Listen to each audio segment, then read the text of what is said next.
ప్రతి మనువు స్వర్గంలో ముందే ముడిపడుతుందా? ఆ మాటే నిజమైతే ఈ చట్టం విడగొడుతుందా?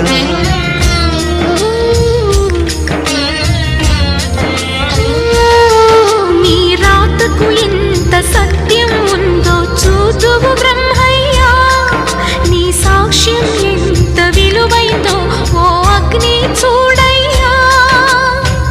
నువ్వు రామా అరుంధతి, ఇదే నీ దర్శన ఫలమైతే ఎటైనా దాగిపోవమ్మా.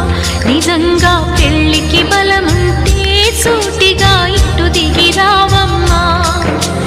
పందిరి వేసిన ఆకాశానికి ఇవ్వమ్మా ఆహ్వానం, పీటను వేసిన ఈ నేలమ్మకి ఇవ్వమ్మా.